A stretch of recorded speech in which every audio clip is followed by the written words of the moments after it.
And we have with us the head of the open platforms, Ricardo Segoviano, who is going to explain you the importance for a bank to open the systems. What is an API and how we drive also innovation and connections to the ecosystem with this open platform. So Ricardo, thank you very much for being here today. Hello, thank you. Hello, everybody. Good morning, afternoon, I don't know. I'm very happy to be here with you. And well, I'm here to share our open banking experience, what has been done in this journey and what we're thinking about it. And well, it has been a long journey. We started in 2013 and we could start talking about that. We could start talking about our hackathons with the Innova Challenge in 2013, 2014, when we let all our transactional data from cards and POS in an anonymous and aggregated way to be there for playing with. A lot of startups, a lot of developers came and starting to doing things. And well, there was a prize over there.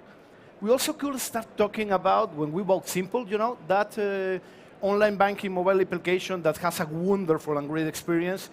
But the core banking that was behind was Bancorp. Obviously, we don't want it to continue in that way, so we had to migrate from Bancorp to BBVA. So we have to build some APIs in order to do so. And believe me, that was a really, really, really great experience. There was a lot of learnings about that. We also could start talking about, we launched our MVP in 2015 with 5 APIs, one from the API that we use in the hackathon, the transactional data, and also 4 APIs about retail banking.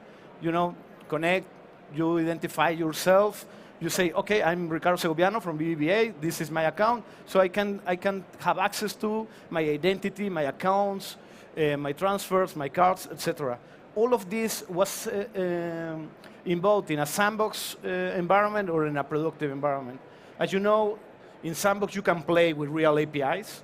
You can do whatever you want with those APIs because it's mock data. So it doesn't matter. It's open for everybody.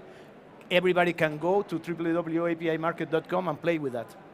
But with Full, you are talking about real transactions, real applications, and real deals.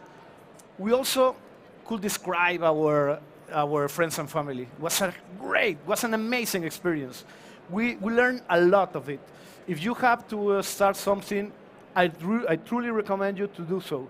It's amazing how much can you test, how much can you learn, letting other people to test what you are doing and to give you insight about what is good and what is bad. Some of those guys, as Joblink, is still working with us. But I prefer to talk about why mess with this? Why the bank want to do open banking? So, well, there are a lot of answers about that, but the main one is there is a disconnection nowadays between where the innovation is, who provides the services, who is the financial institution who is behind all the payments, all those things, resulting in that you have a lot of time wasted, you have a lot of convenience that is not there when you need it. So this is a problem. You cannot do things. You can expect things. You waste time. You are uncomfortable. You want to make a payment and you have to do a lot of things. You need a loan. You have to do a lot of things. You want to check your flight and you have to do a lot of things. That's the problem. And even though that a lot of companies, including BBVA, are so focused on their clients, are so focused on innovation, when you do so from your own perspective, from your own vision, when you start thinking with your peers about how we can do, it doesn't matter how intelligent you are, how smart you are, how much information do you have, it's only your own vision. The only thing that you can afford is the perspective that you have from that thing. For instance, you don't know what is in this monitor. It's a countdown that 31 minutes, 15, 14, 13. Oh, it's driving me crazy. But none of you says this. Only me. This is my perspective. But you have a different perspective of this. You can find out some problems that I never see. You can find out some solutions that I never in my life will be able to see, will be able to find. So that's the importance of open innovation. And the outcome of that lack of collaborative innovation is that we are not all in the industry. I'm not talking about banks. I'm talking about in general. Travel agencies, stores, whatever. We have problems to deliver the maximum value that we can do to our customers, to the people, and in lack of convenience and transparency, in giving the solutions when they need it, and in making those solutions innovative, creative. And it's because we are only trying to do so. So how can we solve this? Well, collaborating. I know that here at most in a space like So Summit, you are going to hear this again and again and again and again. We have to create an ecosystem. We have to create platforms. We have to create collaboration. And, well, you are going to hear it again and again because it's true. Because we need to do so. Because if you try to go out through this path alone by yourself, it's really possible that you cannot go to the end. You're going to get lost some way in the middle. So companies, big companies, banks, startups, we need to focus on working together. We need to focus on find ways of collaboration. There are a lot of ways of doing so. Find how we can build together, how we can build together things. Where are those spaces where we can collaborate, even though that there are different spaces when we are competing, hard-nosed competing each other. And a few years ago, it was like a nonsense thing for everybody. Like, wow, what I can do this with my competitor, what I can help this fintech that is trying to mess with my market. I can provide services to this huge company and charge with them, and that's all. The rest of the matter is his problem. My problem is to solve him their financial problems, not the rest of the channel, the value channel. But things are changing now. You need to focus on the whole value stream, and that whole value stream is focusing who is traveling across that value stream. Who is the people who is in that customer journey? So if you focus in your business, you're focusing what you're doing, you're focusing in the wrong thing. You need to focus in people, in what do they need, when do they need it, how do they need it. So you analyze the customer journeys, you analyze what people is doing in the real life. I always believe in this. In the ideal world, you wake up, you do like this, and your jacket is on, you extend your hand, and then you have a cup of coffee, you drink it, you put it. Okay, that's nonsense, that's magic, that's ideal. But digitally, you can bring that kind of experiences to the clients. Digitally, you can put the right product at the right time, at the right moment, when they need it, in a natural customer journey. And we need all of us, companies, startups, banks, etc. We need to work together to do so. Put in our knowledge, our data, our assets, and all our solutions in there in a collaborative way. Well, you say how we can do this. There are a lot of ways to do this. We are over there in talking about our open market and how we can bring fintechs working with us. We can go and teach and put money in some startups, trying to bring them up, to bring to life. We can collaborate with different banks, so we can have an homogenized solution. So customers doesn't have to build solutions with each one of us. There are a lot of ways of doing so, and one of those is APIs. Another enablers, technological enablers. The funny thing about APIs is that it's just a piece of technology. Don't forget about that. A lot of people is always thinking about, we have to build APIs. We have to build APIs. No, man, that's technology. You have to focus on why are you building so. I love this quote of Douglas Adams, that we are stuck in technology when what we really want is just stuff that works. I don't know if you remember a few years ago this commercial from Honda. There was a lot of small pieces of a car. They were like in a domino, hitting one each other. It was look for it in YouTube. It's really an amazing video. And the end of the video is just awesome. They click a car key, then the down of accord songs, and the car just go in the stage. And they say, hey, it doesn't nice when things just work? And that's like we regular people want it. Stuff that works, stuff that brings us what we need. So technology is just that, enablers, nothing else. But we can take those enablers with the aim of create amazing, with create great digital experiences for our customers, great customer journeys, try understanding what they need, what they want, when they want it, and then put all those things like dots in at ease, you know. When we do so, it's funny because we help all the companies evolve in enhance their digital transformation, including ourselves. So it's a win-to-win game for everybody. I mean, when you started building all these things, all these great things, it doesn't matter if you are part of the main player or just one of the players. You are going to earn a lot of technological transformation, because if you don't do so, you are not able to play in that round. You know, you also earn a lot of knowledge and also money, because at the end, all those value streams are going to be there in those kind of solutions. And you obtain the opposite of that is happening right now. You bring amazing, you bring great opportunities, you bring a lot of that value exactly with a lot of convenience and transparency when our customers need it in the moment, in the journey that they need it. And making these solutions are going to be creative because you are talking with the creative people, you are including them.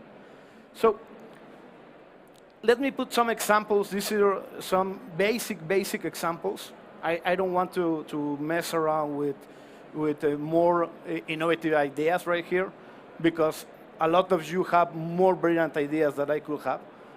But, well, we have three types of APIs: data, retail banking, and business banking. But for instance, individual data transaction. Let me focus in this screen. I don't know if all the people, you can see in the other side. Every time that a car purchase is done, you have two players. One is the card, the customer behind the card. So if you are the card holder, you are a BBVA who is issuing that card, you know who the card holder is, what is his age, his gender, their addresses. And if you know the merchant, if you have the POS of that merchant, you know also a different address and the category of that purchase. So you can have this little journey with two dots. Like, okay, this guy who lives here is buying this kind of item here. Well, when you are talking about thousands, hundreds of thousands, millions of transactions, then you have a lot of insights. Then you can do a lot of things. Then all the small troubles that are happening around a city, a state, a country, are there.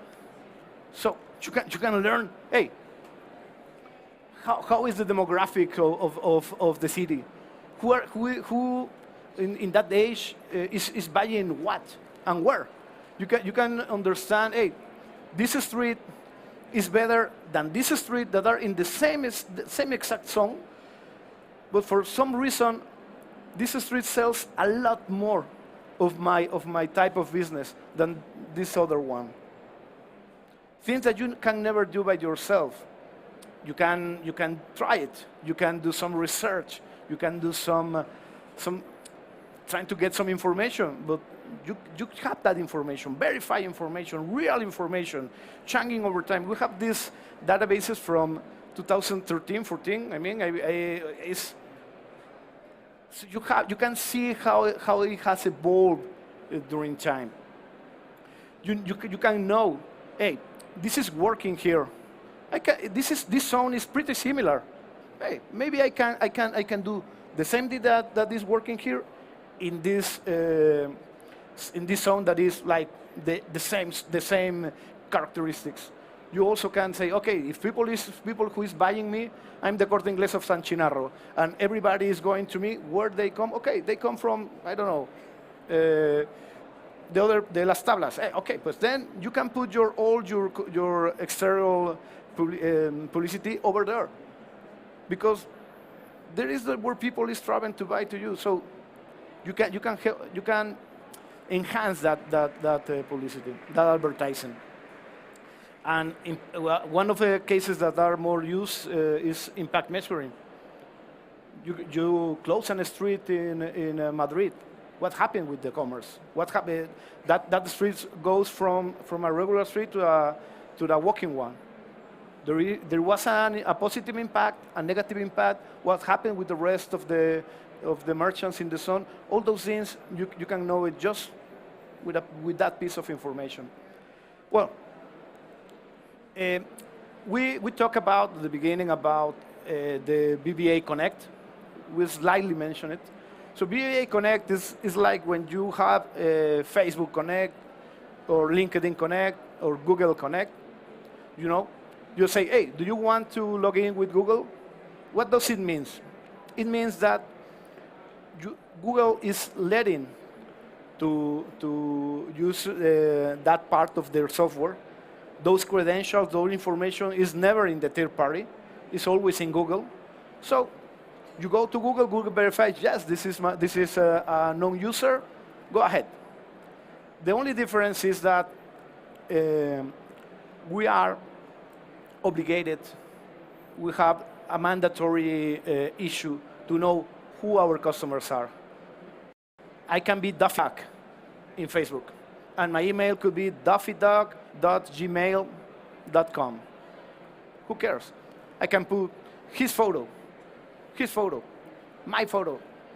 Who cares? Nobody, nor Facebook, nor Gmail, none of these companies have the obligation to verify who am I. But when you're talking about banks, it's a totally different story.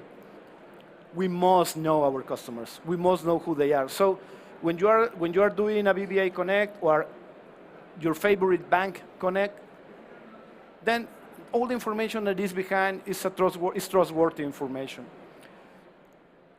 So with this consent, it's always with explicit consent of our customers. With that consent, so you can have access to a lot of things like information. Instead of filling a form, I just have that information. Hey, I need an ID. Okay, you can have the copy of a verified ID. Hey, I need a telephone number. I need an account. Well, you can have all that information. I mean, this is the most typical case that we see in e-commerce. I sign up in a page, I fill a form, then I look for the stuff that I want. Maybe I look first for the stuff I want, and then when I want to pay, they told me, hey, do you want to sign up? But the process at the same is, okay, I have to put a lot of data. Then I have to give them my card. Then I have to, with these kind of solutions that are not new, this kind of solution are not so new, but they were hard to implement than now because the APIs are so easily to implement things. You can do all those things in just 1, 2, 3 clicks. Okay, yes, I accept that these guys have my personal data, this personal data. Yes, I agree that these guys have this card. Oh yeah, no. I'm going to pay by transfer with this transfer. It's something that is always on BBVA environment, on BBVA security environment, but on the experience of the third party, of that merchant who is doing that online sale. And it's the same when you need financing. A lot of us have been traveling. My girlfriend loves to travel. I personally, I'm not so huge fan of taking a plane and sleeping in a house where I don't know anybody or an hotel. It's not my thing. I enjoy it when I'm there, but the act of traveling is really not my thing. But she loves it. A lot of times when we are seeing, okay, we want to go to that, you see, have you seen how costly is this? We don't have that cash right now. Let's wait, let's take some savings, and then maybe the next year or in 2 years.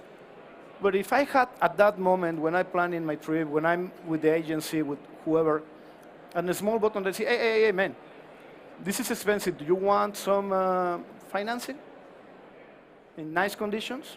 Okay. Yeah, it's up to me clicking and say, oh, I like it. Let's do it. Or say, no, I prefer not right now. But it's there at the moment when I need it. I don't have to say, okay, I have to call to my bank. I have to enter into my bank's mobile app or website application. It's there. How many times have you received for any company some advertising about a product that you were interested just 3 weeks ago? If you receive that same advertising at the moment that you need it, it's pretty probable that it will be a hit instead of a shame, if I should know that. And we also are including third-party APIs. We just a few minutes ago, I guess that Valora was explaining to you. We have an API that is from Madiba that is behind Valora. That is awesome. We also have Alipay. And for instance, I choose Alipay because it's pretty important for Spanish merchants. The average ticket of a Chinese traveler is around 400 euros. The average ticket. This is easy to know, you know. Just go to Las Rosas Village or walk Serrano and Ortega y Gasset and enter in a random store, a nice random store. And when you get in, the first guy or girl that you are going to see is a Chinese one or an Oriental one. Why? Because these guys are spending a lot. I mean, when I say a lot, I mean a lot of money. So with this small API, merchants can have in their systems, in their own systems, a way to use one of their favorite payment methods that Chinese people had. So for them, if I'm a Chinese people, I wanted to pay something, and I can pay with Alipay. Oh, I'm happy because I know the conditions. It's in my language. I know everything. I feel comfortable. The vendor is building trust with me, so I'm okay with that. So that's why it's important to include an API like this for us.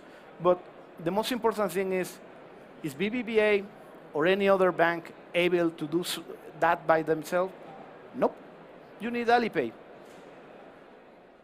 So you need to collaborate with third parties who are doing some things that you are not able to do.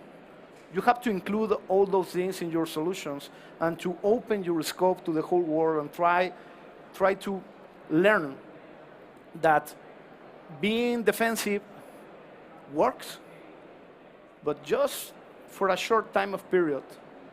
You have to be aggressive. You have to go to the offensive. And the only way to do so is in a team with other people, other companies, other partners. I'm sorry if I'm a pain in the neck with this, but it's the main message that I want to let you. Okay? These are our 11 APIs, 12 APIs in Spain. We are publishing a few new ones in no time. You can check all the information in www.bbvaapimarket.com. And we also, our offer is not just growing in Spain. We are just up to launch in Mexico with 3 or 4 APIs. Now we have 3 on Sandbox. We also have some 3-leg APIs for the US, and we are launching We have just launched our banking as a service platform in the US with APIs, white label APIs. You know, US market is different for us because we are not that BBVA bank over there. But and we're growing. We're looking for opportunities. And I said it's Mexico, it's US, and there are going to be different countries. We have a really nice platform in Turkey with Guarantee. Our offer is growing, and it should be like that. Okay. I would like to share with you our main findings. What are the most important things that we have learned until now? Because we are still learning, day in and day out. We are still learning every day. Well, first of all, as I said at the beginning, this is not just about APIs. Okay, yes, it's one of the main tools, one of the easy tools to do so, but it's not the tool. It's the meaning of the tool and all that surrounds the API. You have to build that API thinking in who is going to use it. How is the documentation?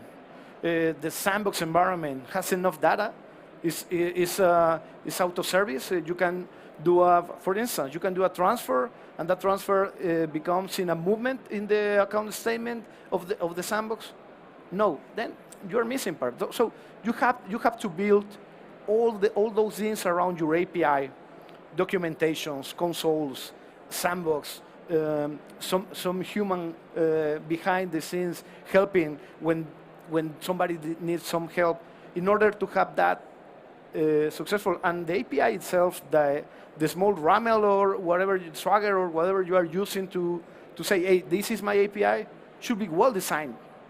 Should be designed thinking on who is going to use it, not what you have from the door to the core. Because a lot of us in a lot of ways all the time, I mean, banks have do so. If somebody of you have worked with some format file or XML file with a bank, know that our formats are shitty, are not nice. And I've been nice with them. Because those formats are just translation of the problems that the banks have to the outside. So when you're designing an API, that API should be designed for the outside, to that developer, to that application, not for you.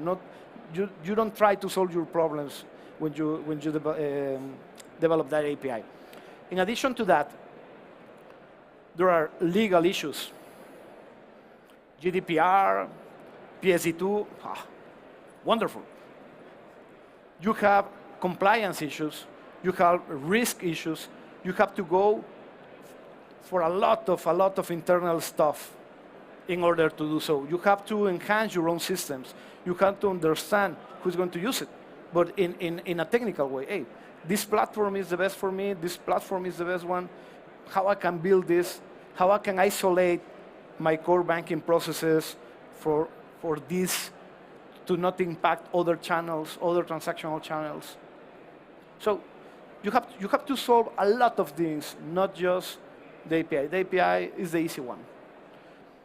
It requires a change of philosophy. It requires that you shift your mind from building products to helping build things with some other people. And that can change philosophy is impossible without a strong support of your top management. So if you are going to start in your company, some openness trying to, hey, you know, this crazy guy called Ricardo Segoviano, he just convinced me. Let's go and build our own APIs. I put it away with trying to find some new creative solutions. If your top management is not behind that, forget about it, because it's really hard to change from being defensive, for building product, for this is my market, for I'm a boxer and the other bank or the other company is the other boxer and one of us is going to lose. It's hard to change that to, hey, we can build things together. maybe I can lose some part of my market. Maybe I can lose some communication with my clients. Maybe I'm going to be intermediate. Yeah. But if you do it in the right way, you're going to obtain more gains than the small things that you're going to lose. But the top management has to believe on that. Is the demand is there. The problem is that we are in diapers. We are just growing. So we are not even toddlers.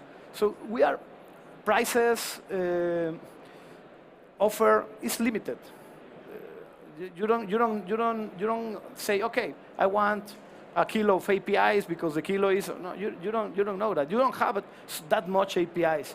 Even us, we love to have thousands and thousands of more APIs than we have right now. The offer is still limited, and the possibilities are multiple. But we need you to discover them. We need you to work on them. We need you to find what are those possibilities.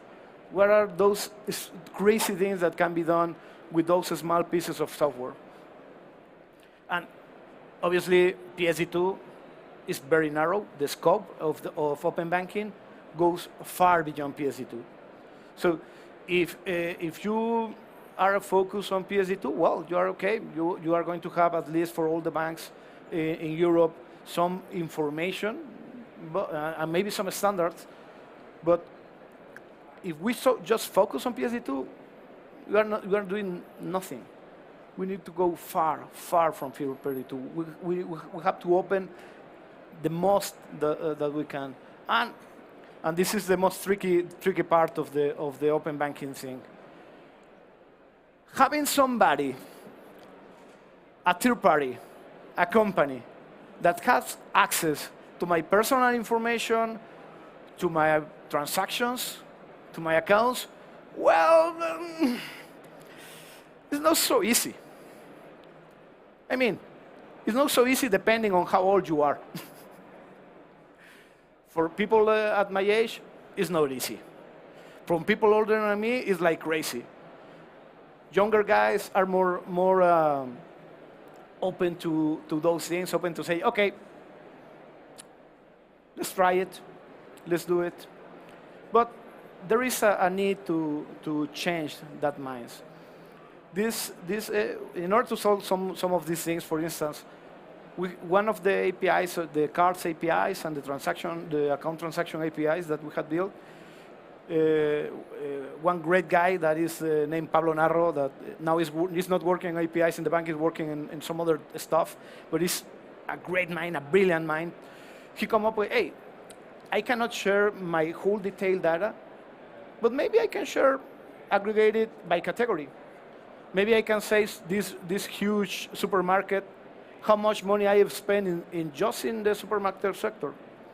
And they didn't know my payroll, or that I have a card expense 3 a.m. in the morning that I don't want nobody to see. I say, oh, okay, that's nice. So aggregate that data. Aggregate it and put it in a way that people is more open to share it. So as you see, all those things are small steps, but creative ones, and bring solutions. So it doesn't matter. Times goes by, people will change their minds, but if we are not prepared to go with them, if we are not walking with them or try to be a step behind, we may fail to follow them. Okay, and well, I truly believe that the banking sector must opt for collaboration. It's the only way that we can really bring amazing to our customers, really bring new opportunities to our customers, really build those great platforms, great ecosystems where a customer can walk smoothly without nothing, without realizing that there is a payment, there is a purchase, there is a financing. Just doing what they wanted to do, finding the tools to do it in a smooth way. And when we do so, we help ourselves to become more digital, to transform in something better, and to advance in what is becoming the future for all of us. Thank you so much. As I remember you, my name is Ricardo Segoviano. If you have any questions, please let me know.